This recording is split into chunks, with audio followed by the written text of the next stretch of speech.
Good afternoon, everyone.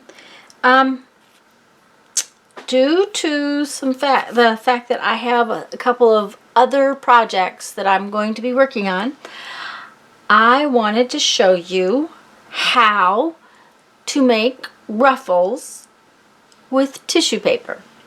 Now, this is some of our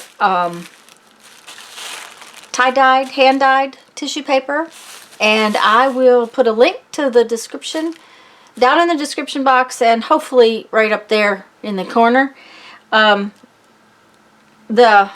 how we made this. This is we tie-dyed this tissue paper with alcohol ink. So I'll put a link down there for that. But we're going to use some tissue paper now, but first we have to tear it up. I want it in long strips. What I've done is I've just folded it, and I don't need it super neatly torn because what I want is to make a ruffle out of it. So I'm going to go a couple inches wide, about the length of my thumb. It's folded, and I'm just using my ruler, and I have to use this ruler upside down because the cork doesn't come right to the edge. But you see what's happened is I have torn a couple of pieces about 2 inches wide. And I'm just going to tear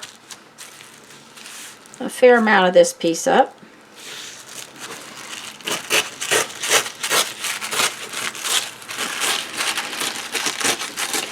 Now, what I really want for my project is this. It's tissue paper from Patterns. And if you don't unfold it a lot, it actually can be torn.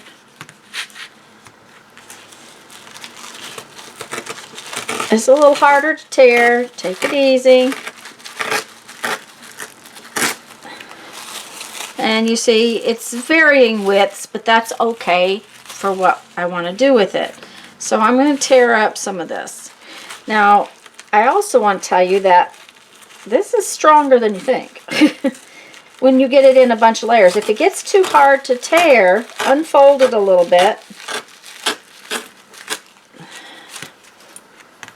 Let's see, let's unfold it one.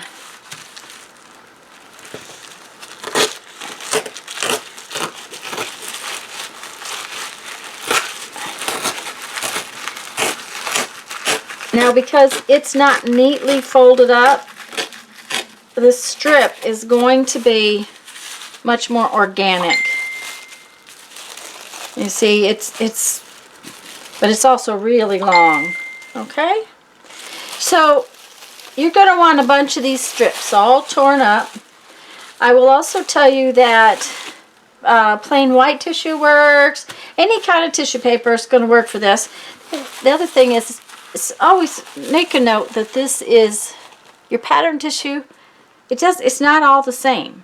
So you may want multiple colors to do this project with. Now we're going to go over to the sewing machine and I'll show you the next step. Hello everyone. I'm going to show you how to do these tissue paper ruffles in 3 ways. And first, let me apologize for the shadows over here. I'm sorry, but I'm doing the best I can to let you see close. And it's not that as easy as you might think. Anyways, I'm going to show you 3 ways to get ruffled tissues. And I love all 3 ways. They have different looks. They'll do different things when we go to start using them. I have plans for using a bunch of them, and I hope to make a couple more videos on showing you how to actually put them in your journals and some things that you can make with them. So this is sort of the basic video. This particular ruffle is pleated, and it's all done by hand, so it's not perfect. It's just pleated, but it does lay flatter because it's pleated right now. I mean, granted, any of the ruffles will lay flat if you just press them between a book or or press them a little bit with your iron. But this one is pleated, and that's the first thing we'll do. Then this one is just a messy gather. Can you see that good? Let's see here. I'm sorry that sometimes it's hard, and it's not as consistent, but it's very pretty. And see, it does flatten out very nicely, but it also can stay crunchy and fluffy and really grungy. Okay, now this one, and you see how even and consistent that it can get in here. Okay, that does require a special presser foot, and I'm going to show you that. Most machines have the ability to use one of these types of presser feet. It just may not have come with your machine. So that may be something you have to look for. Talk to your dealer about. I'm willing to try to answer questions for you, but while I know a lot about machines, I don't know every single one, and I cannot tell you where to find certain things. But I will do my best to help you. So just ask me, and I'll be glad to try to help. So this does require a special foot. So let's start with the folded pleated one. And let's see, I think I'm going to use this tissue. Nope. I'm trying to pick ones that show real well, guys. Okay, we're going to use this one. Okay. Now, I had you tear them roughly about 2 inches wide. It doesn't matter. You could make your ruffles an inch. You can make them 3 inches or 4 inches, whatever you want for the project you're working on. Okay, and we're going to set our tissue paper in there, and I'm going to go down the middle. Now you could put your ruffle at the edge as well, and in a little bit I'll show you that. I'm going to set my sewing machine on the absolute longest stitch length that I've got. The needle is one I sew on paper with. I highly recommend you remember to take that needle out if you use your sewing machine to sew fabric.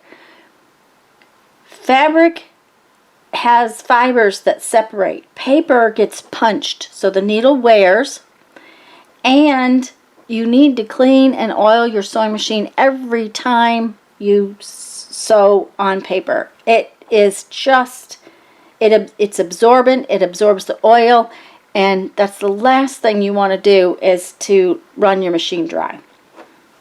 Your book should tell you that. If you don't have a book for your machine, look online. 99% of machines manuals are online somewhere. Okay, so what we're going to do is we're going to take a stitch just to anchor our paper. And then, let me see, my fingers are in the way. Yep. This is going to be the problem. That I usually do this with 2 hands, so I'm going to do the best I can with one.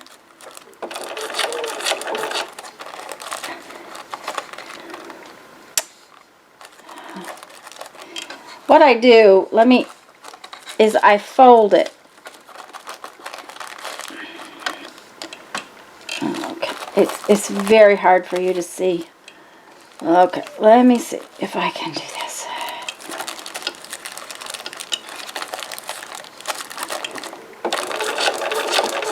And as I'm sewing, I just fold it up there.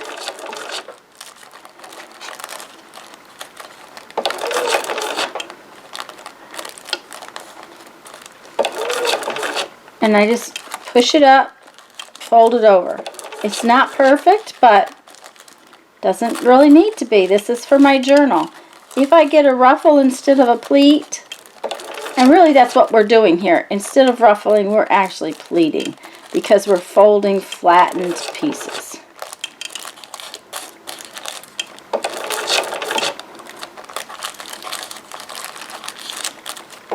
There are actual, what they call rufflers or pleaters for sewing machines. I have one. It's a little abrasive for tissue paper.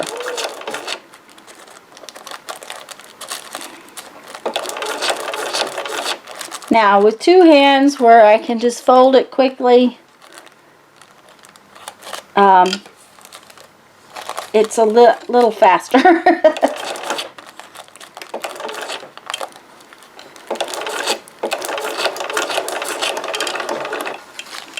Always lift your presser foot to pull your thread out. Always make sure that your needle is in the highest position when you go to pull your thread. If it is halfway down, one of the things that happens that when the needle is down like this, there are parts of the machine that are closed on the thread. So by the needle being all the way in the up position, the stitch is finished and it's ready to sew. Okay? So always bring your needle to the top position and before you pull thread. It's just much more helpful. Now, isn't that cute? And wouldn't that be adorable on the edge of one of your pages? Or down the middle of a tag, or on the edge of a tag? And if you have a bunch of these made up ahead of time, they'll be so much easier to use. So, okay, let's go on to the ruffled scrunchy look. And let me pull that piece of paper that I dropped on the floor. Well, we'll just use a... that one doesn't show very well. Oh, I'm sorry, guys. I'm sorry. I'm doing everything I can over here to have enough light. Okay. So we again are going to sew right down the middle. I'm again going to take one stitch and anchor it. Is everything okay? Let me see if I can get my hands. Okay. I'm going to try this.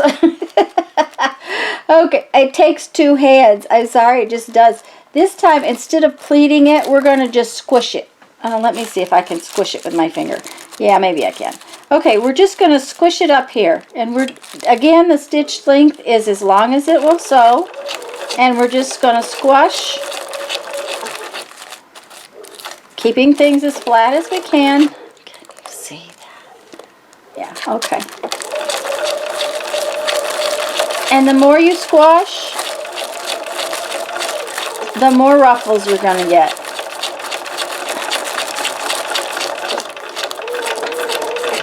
Now the thing about tissue paper over fabric is that you cannot pull on this thread and gather it. You can, but I will tell you it's going to tear it up. Okay, normally with fabric we could take this thread and we could pull on it. Well, if you pull too hard on this tissue paper, it will tear your tissue paper. You can do it a little bit, but not a lot. So you want to get the ruffles in on your own. But again, isn't that just adorable? Won't that be so cute in your journals? A tag. I think I need to make some of this for my fairy journal, for sure. Okay, so now I'm gonna show you the presser foot.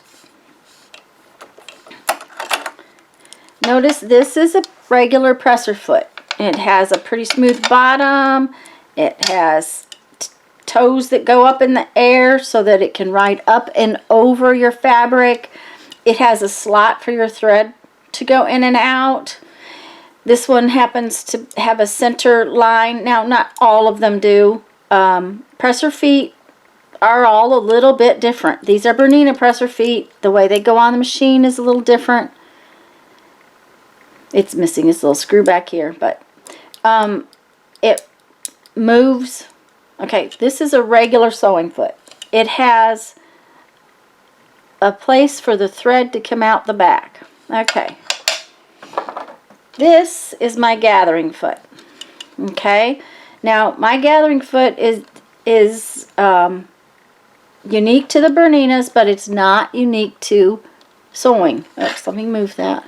Okay, this one is flat. They're usually relatively small. They don't always have a slot. This one allows you to gather and sew a flat piece together at the same time, which not all gathering feet will do. So it is a little bit different. Sometimes this is a solid piece. It's not always got this folded piece on the bottom. But you notice that it's flat in the front. It doesn't have anything at all in the back. That's allowed to allow the ruffle to pass out the back of the machine. And it is designed to hold the fabric in a way that it ruffles it up. So if you have one of these, or if you can purchase one of these for your machine, they're fabulous. Just fabulous. I have used this foot a lot. Now mine does not have a slot in it, so you have to thread the silly thread down through the machine, down through the hole, so that the thread will come out the back. Again, I have my machine set on the longest stitch length. And this time I'm just going to make sure I get a single stitch in there to hold it, and then I'm just going to guide it. I'm just going to let the machine take the paper. Okay, it's going to ruffle it up all by itself.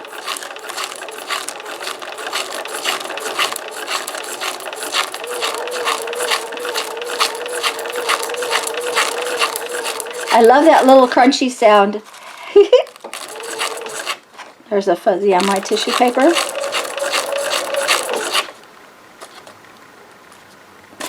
There's a fuzzy on my tissue paper. It just doesn't want to go away.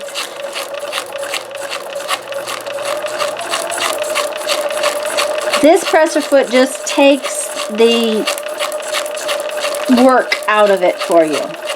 That's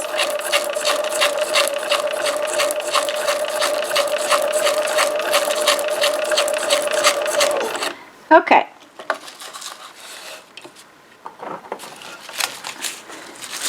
And that gives you just, it's the work of the presser foot makes it just a little more even.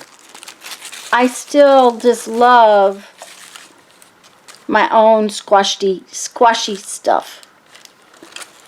There's just a different look to them, you know, and if you don't have this presser foot, this works just perfectly for your journals. Now, how about some ideas for using it? And I will be showing you some ideas in another video. So please be on the lookout for it. The thing is that I have been stitching right down the middle. Oh, come on now. I had pieces here just specifically. There it is. Nope, those are... Sorry, guys. Oh, I put them special over to the side. Okay, this one is sewn down the edge of it. Okay. So is this little one. I told you to cut, I was cutting 2-inch wide pieces, but this is roughly a 1-inch wide piece. So isn't it cute? It's so precious. It will be adorable as the edge of a piece of on your page where it sticks out of the book. You can do this down the side either with the presser foot or by hand. Let's just switch back to the regular presser foot so that we can do one by hand. And I had a little skinny piece of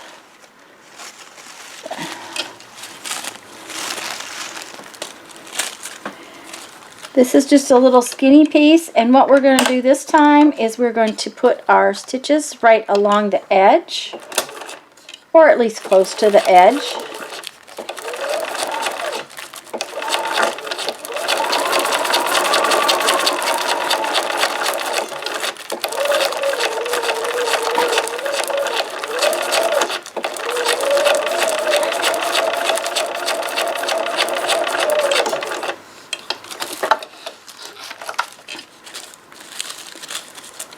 Now, the other thing you could do with this is you can just ruffle it around.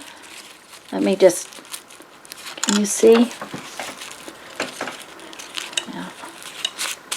I'm just pinching it even more. And I could turn it into a little flower or a little medallion. Oh, or a little tab. Oh boy. Guys, I think you'll see me using these quite a bit in my journals. I have several ideas about them. Now, if you try and if you're very careful and you take hold of one thread, where's it at? I need one thread. You might be able to pull this up even more. Not a lot. Be careful because you can tear it. But I think that would make a really cute little half moon tab on the side of a page. So I think you'll see me using these quite a bit. I hope this video gave you just some inspiration or some ideas, a little piece of technical information. I'm going to make up a whole bunch of these where I have them, where I can use them in my pieces. I can't think what I was going to say. Anyways, I hope this video helps. I hope you learned something.